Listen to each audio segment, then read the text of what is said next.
Item ಯಾವುದೇ ಇರಲಿ try ಮಾಡಿ ಆಚಿ ಚಿಕನ್ ಮಸಾಲಾ. ಕೋಲಾರದಲ್ಲಿ ಹಾಡ ಹಗಲನೆ ಯುವಕನ ಕೊಲೆಗೆ ಯತ್ನಿಸಲಾಗಿದೆ. ಪೆಟ್ರೋಲ್ ಹಾಕಿಸ್ತಾ ಇದ್ದವನ ಮೇಲೆ ಚಾಕು ಬೀಸಿದಂತ ಗ್ಯಾಂಗ್.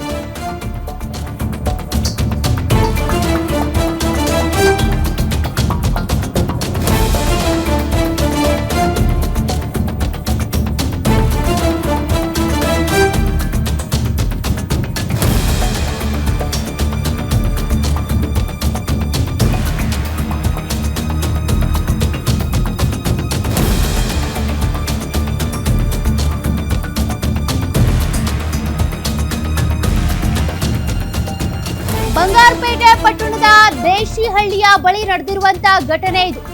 ಬೈಕ್ನಲ್ಲಿ ಬಂದ ಮೂವರು ಯುವಕರಿಂದ ಕೊಲೆಗೆ ಯತ್ನಿಸಲಾಗಿದೆ. ಸ್ವಲ್ಪದ್ರಲ್ಲೇ ಬಚಾವ್ ಆದಂತ ಯುವಕ ಕೈಗೆ ಗಂಭೀರವಾಗಿ ಗಾಯವಾಗಿದೆ. ಇಂದಿರಾನಗರ ನಿವಾಸಿ ಗೋಕುಲ್ ಎಂಬಾತನ ಮೇಲೆ ಹಲ್ಲೆ ಮಾಡಲಾಗಿದೆ.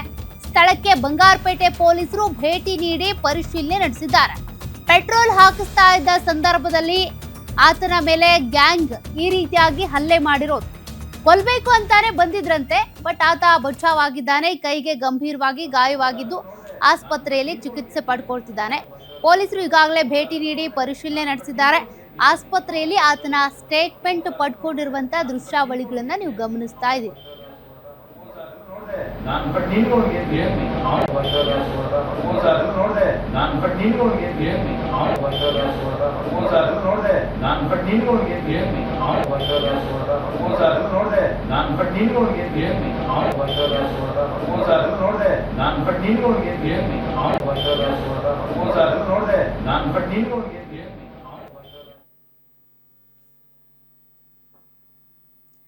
ಮತ್ತಷ್ಟು ಡೀಟೇಲ್ಸ್ ಕೊಡ್ತಾರೆ ನಮ್ಮ ಪ್ರತಿನಿಧಿ ಕುಮಾರ್. ಈ ಗಲಾಟೆಗೆ ಕಾರಣ ಏನು? ಏನಾದ್ರೂ ಹಳೆ ದ್ವೇಷ ಇತ್ತ ಏನು? ಸದ್ಯ ಆತನ ಪರಿಸ್ಥಿತಿ ಹೇಗಿದೆ?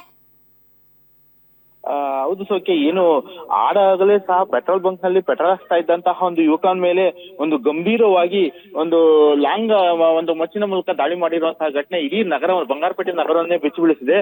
ಈ ಬಹುತೇಕವಾಗಿ ಇದು ಹಳೆ ಒಂದು ದ್ವೇಷದ ಕಾರಣದಿಂದ ಮಾಡಿರ್ಬೋದು ಅಂತ ಈಗಾಗಲೇ ಶಂಕೆ ವ್ಯಕ್ತಪಡಿಸ್ತಾ ಇದ್ದಾರೆ. ಇದು ಒಂದೇ ಬೈಕ್ ನಲ್ಲಿ ಬಂದ ಮೂವರು ವ್ಯಕ್ತಿಗಳಿಂದ ಈ ಒಂದು ದಾಳಿ ನಡೆದಿರ್ತಾರೆ. ಆದ್ರೆ ಇದುವರೆಗೂ ಸಹ ದಾಳಿ ಮಾಡಿದವರ ಒಂದು ಸುಳಿವು ಸಿಕ್ಕಿಲ್ಲ. ಈಗಾಗಲೇ ಪೊಲೀಸರು ಸಾಕಷ್ಟು ರೀತಿಯಲ್ಲಿ ಒಂದು ಆರೋಪಿಗಳಿಗಾಗಿ ಹುಡುಕ್ತಾ ಇದ್ದಾರೆ.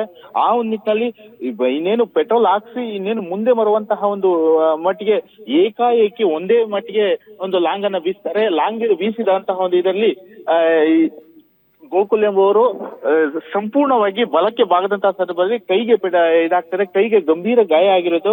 ಈಗಾಗಲೇ ಸಹ ಕೈಯಲ್ಲಿ ಸಾಕಷ್ಟು ಗಾಯ ಆಗಿರೋದ್ರಿಂದ ಆಸ್ಪತ್ರೆಯಲ್ಲಿ, ಬಂಗಾರಪೇಟೆಯ ಒಂದು ಆಸ್ಪತ್ರೆಯಲ್ಲಿ ಚಿಕಿತ್ಸೆ ಪಡಿತಾ ಇದ್ದಾರೆ. ಈ ಒಂದು ಈಗಾಗಲೇ ಡಿವೈಎಸ್ಪಿ ಲಕ್ಷ್ಮಯ್ಯ ಅವರು ಭೇಟಿ ನೀಡಿ ಬಹುತೇಕವಾಗಿ ಆರೋಪಿಗಳ ಪತ್ತೆಗಾಗಿ ಸಿಸಿಟಿವಿಗಳ ಒಂದು ಹುಡುಕಾಟದಲ್ಲಿ ಈಗಾಗಲೇ ನಡೆದಿದ್ದಾರೆ. ಈ ಒಂದು ಸಂಪೂರ್ಣ ಮಾಹಿತಿ ಒಂದು ಆರೋಪಿಗಳ ಸಿಕ್ಕ ಬಳಿಕವೂ ಸಹ ಇದರ ಬಗ್ಗೆ ಸಂಪೂರ್ಣ ಮಾಹಿತಿ ಸಿಗಲಿದೆ ಸೌಖ್ಯ. ಓಕೆ, ಥ್ಯಾಂಕ್ ಯು ಡೀಟೇಲ್ಸ್ಗೆ ಕುಮಾರ್.